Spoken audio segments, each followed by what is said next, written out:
दोस्तों कहते हैं कई बार खामोशी भी आपके लिए वो काम कर जाती है जिस बड़ा बड़ा हथियार या बड़ी बड़ी सेना जो काम नहीं कर पाती। कई बार आपकी चुप्पी दूसरे को इतनी चुभती है कि उसकी असलियत सामने आ जाती है, और जब ऐसा होता है ना तो सिर्फ बातें नहीं होती, बहुत बड़ी बड़ी बातें होती हैं। नमस्कार, मेरा नाम है प्रदीप चौहान। अगर आज हमको रोक रहे हैं तो आप मेरे को रोक नहीं पाओगे यहाँ। सर ठीक है, मैं बिना बताए आ जाऊँगा तब आप लीजिए। नहीं सर, रोकने वाली बात नहीं सर। आपका हवाई दिक्कत है सर। किसने का मतलब, मैं हिंदू नहीं हूँ। सर ठीक है, मैं सनातनी नहीं हूँ। Sir please sir. साथ ही एक मैसेज कांग्रेस ने जो देना था वो देने में कामयाब हो गई कि देखिए किस तरह से हमें रोका जा रहा है ताकि हम सच्चाई लोगों तक ना पहुंचा पाए। और दूसरी तरफ राहुल गांधी ने प्रियंका गांधी को भी एक तरह से इशारा कर दिया है कि आप इस मुद्दे को लेकर एक संभला हुआ सा बयान देती रहिए ताकि इस मुद्दे पे यूं लगे कि कांग्रेस हाईकमान खामोश नहीं बैठी है या नहीं कुछ कह रही है। यूं लगना चाहिए कि कांग्रेस हाईकमान इसको लेकर बहुत सीरियस है। दूसरी तरफ प्रचार तंत्र लगातार इस मुद्दे को लेकर, प्रचार तंत्र मतलब जो पीआर टीम और जो मीडिया टीम है, सोशल मीडिया टीम है राहुल गांधी की, वो लगातार इस मुद्दे पर कटघरे में खड़ा कर रही है संघ और बीजेपी को, और कई तीखे सवाल भी पूछ रही है। एसआईटी की रिपोर्ट सार्वजनिक क्यों नहीं की गई? क्या छिपाया जा रहा है? 80 लाख रुपए अभी तक बरामद हुए हैं, बाकी करोड़ों रुपए कहां हैं? कुल कितने की चोरी हुई है? 40 दिन में 70 चोरियां पकड़ी गई। 5.5 साल में कितनी चोरी हुई होगी? इसकी जानकारी, इसका असेसमेंट कैसे होगा? स्वतंत्र ऑडिट क्यों नहीं कराया जा रहा है? सीसीटीवी फुटेज 45 दिन में डिलीट क्यों हो जाता है? उसका बैकअप क्यों नहीं रखा जाता है? क्या छुटभैया कर्मचारी इतने बड़े चढ़ावा घोटाले को अंजाम दे सकते हैं? इस चोरी के तार कितने ऊपर तक जुड़े हुए हैं? आज हर हिंदू के मन में यह सवाल है। जो काउंटिंग यूनिट थी उसमें उन्हीं लोगों के रिश्तेदारों की नियुक्ति हो रही थी जो कार्यरत थे। क्या प्रणाली यूज की जा रही थी? क्या क्राइटेरिया यूज किया जा रहा था नियुक्ति करने के लिए? किसका डिसीजन था ये? आरोप लगने के बाद एफआईआर में देरी क्यों हुई? एफआईआर में बड़े लोगों का नाम क्यों नहीं था? चंपत राय बंसल से इस्तीफा दिलवाकर उनको क्यों बचाया जा रहा है? उनके खिलाफ एफआईआर क्यों नहीं की गई? उनकी जांच क्यों नहीं की जा रही है? इतना बड़ा घोटाला होता रहा और मुख्यमंत्री आदित्यनाथ जी को, योगी आदित्यनाथ जी को और प्रधानमंत्री नरेंद्र मोदी को इसकी भनक कैसे नहीं लगी? क्या आपका पूरा खुफिया तंत्र, क्या आपका एलआईयू, क्या आपका आईबी, क्या आपका पूरा एजेंसीज पूरी तरह से ध्वस्त हो चुके हैं? That people from all over the country, those who believe and those who have faith, gave donations and now those donations have been stolen. I think it is tragic. I think it is shameful, and the government needs to inquire into what has happened, how it has happened, and why it has happened. Yes, many did. In fact, it was a big drive, and so they should also be responsible. If people have given, women have given from their savings, from their homes, poor people have given. It's not just funds that have been given by big corporates. These are funds which have been collected from every citizen, and there was a drive to collect them. So who's responsible? If you collected them, it's your responsibility to keep them safe. Ram मंदिर चंदा चोरी पर एक शब्द अब तक नहीं बोले हैं। अब आप कहोगे कि शब्द नहीं बोले हैं, इतना बड़ा मुद्दा है, राहुल गांधी को तो बोलना चाहिए था, बल्कि बीजेपी और संघ को तो खुश होना चाहिए कि राहुल गांधी नहीं बोल रहे हैं तो अच्छी बात है। नहीं, मामला दोस्तों उल्टा है।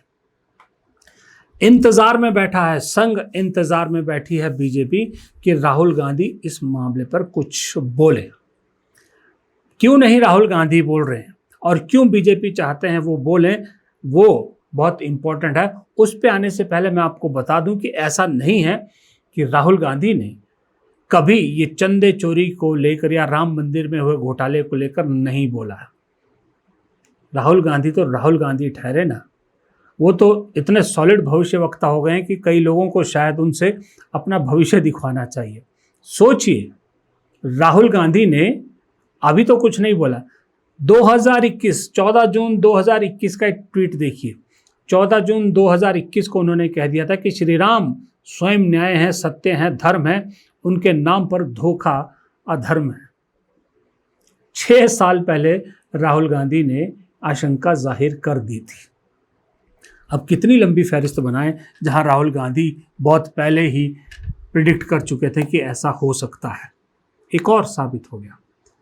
तो राहुल गांधी ने उस वक्त बोला, उसके बाद अब जो ताज़ा मुद्दा है चंदा चोरी का, राम मंदिर के चंदा चोरी का, राहुल गांधी इसलिए नहीं बोल रहे, पहले मैं आपको बता दूं कि राहुल गांधी का बड़ा क्लियर स्टैंड है। राहुल गांधी अपनी राजनीति में धर्म नहीं जोड़ना चाहते, वो धर्म की राजनीति नहीं करना चाहते।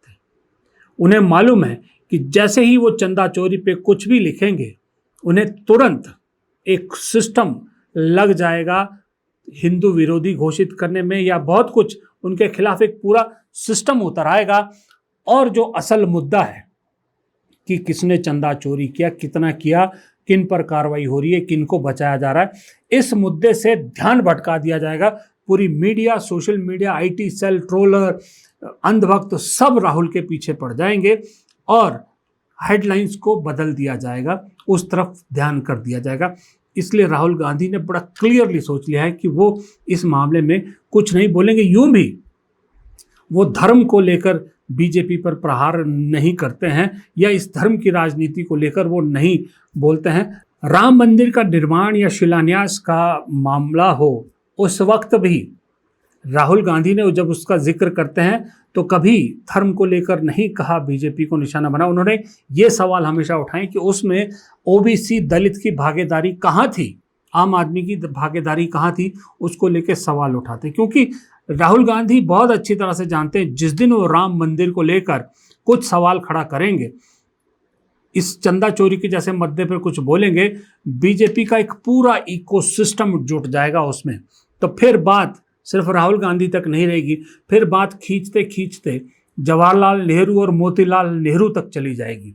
फिर वही पुराने झूठे कागजात, झूठे दस्तावेज या झूठी कहानियां गढ़नी शुरू हो जाएगी, और उस चक्कर में असल मुद्दा, ताज़ा मुद्दा कहीं छुप जाएगा और ये लोग फिर से उसका सहारा लेकर चीज़ों को डाइवर्ट करने में कामयाब हो जाएंगे। इसलिए राहुल गांधी चुप है। लेकिन ऐसा नहीं है कि राहुल गांधी ने कांग्रेस को भी चुप कर दिया है। राहुल गांधी ने यूपी कांग्रेस और दिल्ली में जो प्रचार तंत्र है कांग्रेस का, खुली छूट दी हुई है। उन्होंने कह रखा है कि राम मंदिर के इस मुद्दे को छोड़ना नहीं है, क्योंकि उत्तर प्रदेश के चुनाव में ये अहम मुद्दा होने वाला है। साथ ही खुद पीछे रहकर इस मुद्दे को फ्रंट फुट पर अखिलेश यादव से खेलने को कह रहे हैं कि आप इसे उठाइए, क्योंकि हमारे गठबंधन का चेहरा आप होंगे।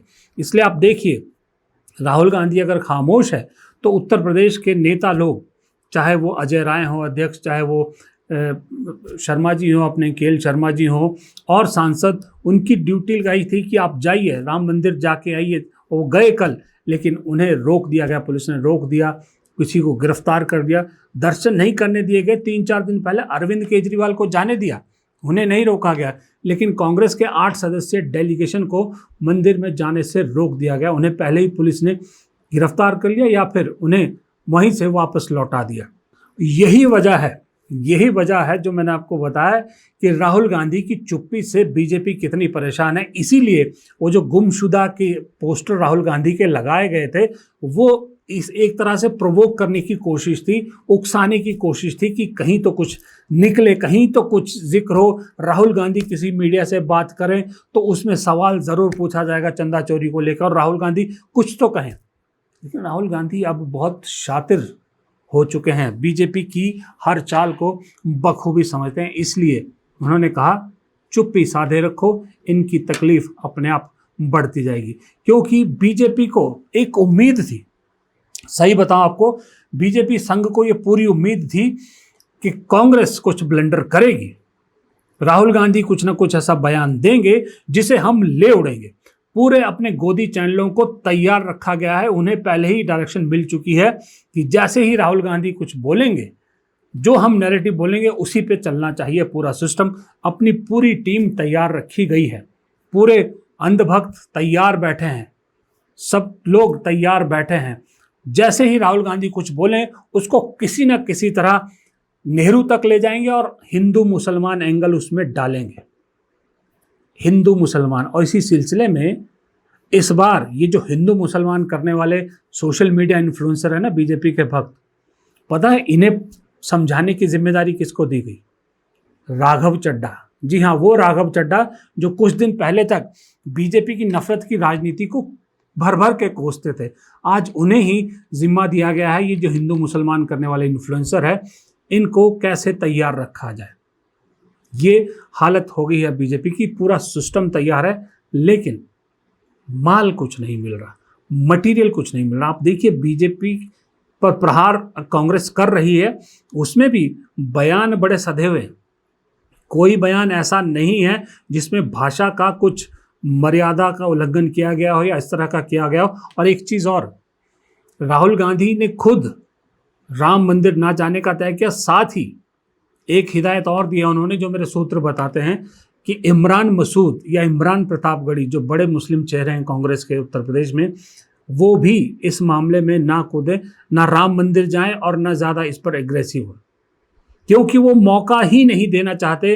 कि बीजेपी हिंदू मुसलमान करके इससे निकल पाए। और इसका ही नतीजा है कि अब हिंदू रक्षा दल जैसे इनके जो छोटे मोटे संगठन हैं, वो अब क्या कहने लगे हैं कि आपको शायद सुन के भी शर्म आए, मैं सुनाऊंगा नहीं, आपको वैसे ही बता देता हूं कि हिंदू रक्षा दल वाले कह रहे हैं कि क्या हुआ अगर हिंदुओं का चढ़ाया पैसा अगर हिंदुओं ने चुरा लिया तो क्या हो गया, किसी हिंदू ने ही तो चुराया है, इसमें कौन सी बड़ी बात है। सोचिए, इतनी घटिया बात पे आ गए हैं, इतने घटिया मानसिक लेवल पर आ गए हैं। फ्रस्ट्रेशन यही है कि अब कुछ बोलने के लिए बचा नहीं है। दूसरी बुरी खबर बीजेपी के लिए यह है, संघ के लिए, इंडिया गठबंधन जिसे टूटा हुआ करार दे रहे थे, जब डीएमके को कह रहे अलग हो गए, वहाँ पर जो पिछले इंडिया गठबंधन की बैठक में डीएमके नहीं आया था, लेकिन वहाँ जो तय हुआ था कि चीफ जस्टिस ऑफ इंडिया को चिट्ठी लिखी जाएगी इलेक्शन कमीशन के खिलाफ, उस चिट्ठी पर डीएमके ने भी साइन किए हैं। जी हाँ, उस चिट्ठी पर डीएमके ने भी साइन किए हैं। ये दूसरी बुरी खबर बीजेपी के लिए कि जो मंसूबे पाल बैठी थी, जो कहा जा रहा था कि टीएमसी आ गई, शिवसेना तोड़ दी है, समाजवादी पार्टी को तोड़ेंगे, डीएमके भी हमारे साथ टाइम पे आ जाएगी, उसको एक बहुत बड़ा झटका लगा है। कोशिशों में कामयाबी नहीं मिली इस चीज़ के। वक्त आगे क्या होगा मैं नहीं कह सकता, मैं प्रेडिक्ट नहीं कर सकता कि चंद दिनों बाद डीएमके का दिल नहीं बदलेगा, इस चीज़ की गारंटी भी कोई नहीं ले सकता, मैं भी नहीं ले सकता। लेकिन आज की मौजूदा स्थिति ये है कि डीएमके ने फिर साबित किया है कि वो इंडिया गठबंधन के साथ ही है और रहेगी। अब इस चंदा चोरी मामले को लेकर पूरा फोकस शिफ्ट हो रहा है अखिलेश यादव पर कि अखिलेश यादव इस मामले को कितना लंबा और कितना बड़ा बना सकते हैं, क्योंकि मुख्यमंत्री उनको बनना है, मुख्यमंत्री का चेहरा वो है। इस मुद्दे का असर 2029 के लोकसभा चुनाव में पड़े या ना पड़े उसकी कोई गारंटी नहीं है, लेकिन उत्तर प्रदेश के जो चंद महीनों बाद विधानसभा चुनाव होने हैं उस पर ज़रूर पड़ेगा। अब गठबंधन का चेहरा अखिलेश यादव है, तो उन्हें इस मुद्दे को जितना लंबा और जितना बड़ा बना सकते हैं उतना बड़ा बनाना होगा, क्योंकि जैसे ही राहुल गांधी इस मुद्दे पर कूद जाएंगे, फोकस सारा राहुल गांधी पे शिफ्ट हो जाएगा। राहुल गांधी सारी लाइमलाइट ना चाहते हुए भी पूरी मीडिया कवरेज, पूरी लाइमलाइट उन पर आ जाएगी, जबकि वो चाहते हैं कि इस मुद्दे को अखिलेश यादव जितना ज़्यादा तवज्जो से उठा सके, जितनी कवरेज अखिलेश यादव को मिल सके, जितना अखिलेश यादव इस मुद्दे पर बोलते दिखाई दे, उतना ही अच्छा होगा उन लोगों के लिए, खास करके जो किसी वक्त मायावती के वोटर हुआ करते थे, दलित वोट, उनको इस तरफ लाने में बहुत अहम ये मुद्दा काम कर सकता है। दूसरा, वो वोटर जो पिछले 2 चुनाव से बीजेपी के साथ खड़े थे हिंदुत्व के नाम पर, खास करके राम मंदिर के नाम पर, लेकिन इस वक्त अपने आप को ठगा हुआ महसूस कर रहे हैं, उनको बीजेपी बरगलाने में कामयाब ना हो जाए, इसलिए बेहद ज़रूरी है कि अखिलेश यादव और उनके समाजवादी पार्टी इस मुद्दे को जिंदा रखे और बड़ा करे, ताकि वो जो नाराज़ वोट है वो भी गठबंधन की तरफ आ सके। ये फिलहाल मोटा मोटा एक स्ट्रेटेजी है जिस पर राहुल गांधी काम कर रहे हैं, लेकिन ये भी सच्चाई है, ये स्ट्रेटेजी अगर जैसा भी काम कर रही है इसी तरह से आगे काम करती रही तो बीजेपी को बहुत मुश्किलात उत्तर प्रदेश में आने वाली है। और दूसरी बात, अगर राहुल गांधी और दिन खामोश रहते हैं, कुछ दिन और शांत रहते हैं, इस मुद्दे पर कुछ नहीं बोलते हैं, तो उधर की तड़पन और ज़्यादा बढ़ेगी और आपको बौखलाहट दिखेगी और ये हिंदू रक्षा दल जैसे और वो पोस्टर, गुमशुदा पोस्टर जैसी हरकतें और देखने को मिलेगी, जिससे खुद ही एक्सपोज होते जाएंगे। फिलहाल इस वीडियो में इतना ही। वीडियो पसंद आया तो लाइक कीजिएगा, शेयर कीजिएगा, कमेंट बॉक्स में अपनी राय आप ज़रूर दीजिएगा। और उन लोगों से हाथ जोड़ के गुजारिश है जो वीडियो पसंद करते हैं, देखते हैं, एक सब्सक्राइब का बटन नहीं दबाते, बस एक छोटा सा सब्सक्राइब का बटन दबाना है, ना कुछ देना है आपको, ना आपको कोई मेहनत करनी है, बस आधे सेकंड का काम है, वो कर दीजिए प्लीज़। नमस्कार।